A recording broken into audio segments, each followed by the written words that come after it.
art education individualizes learning for each child.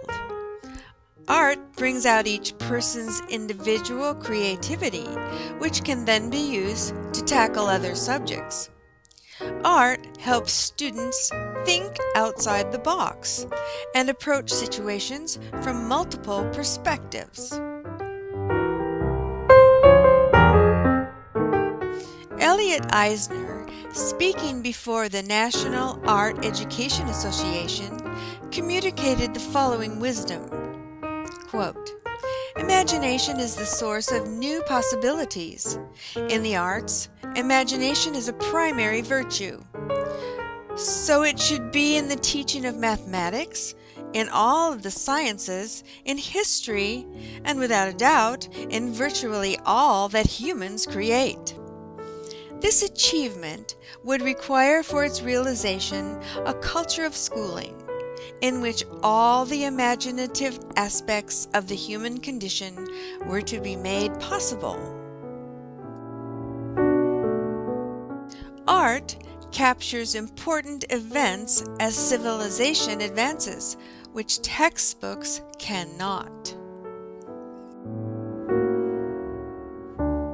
The French Impressionists were a small group of young artists battling the conservative art standards of the Paris Salon. They also found themselves struggling in the midst of a newly emerging middle class, the Industrial Revolution's entrepreneurs. These young artists achieved early success by setting out on their own. All of their artistic pieces were displayed in exhibitions together, against the wishes of the Paris Salon.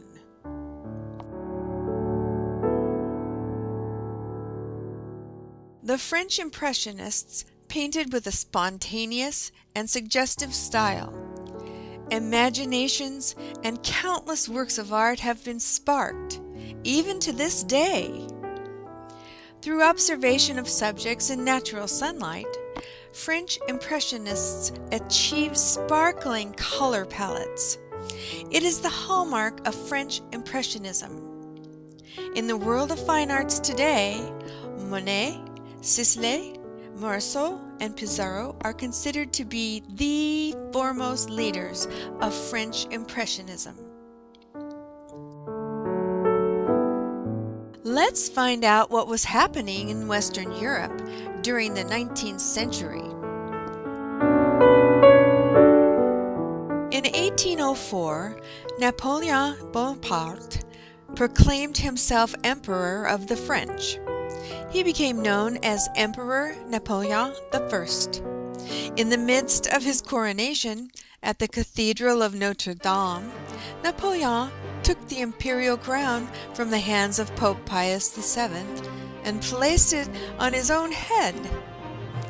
Jacques-Louis David, who was first painter to Napoleon I, portrays the royal splendor of this event in his painting entitled "The Coronation of the Emperor Napoleon I and the Crowning of the Empress Josephine." Napoleon's narcissistic iconography, created by his royal painters on his orders, generated other iconic images. One such painting depicted the general as he signaled his troops. Across the Alps they went, in a campaign to vanquish his Austrian foes. This mounted equestrian portrait recalls, in its format and pose, sculpted memorials to the heroes of antiquity, when in fact Napoleon crossed the Alps riding a mule. In 1814, the Allied armies of Britain, Russia, and Austria entered Paris. Napoleon abdicated his throne and was placed in exile on Elba Island. Louis XVIII ascended the throne. He established a constitutional monarchy.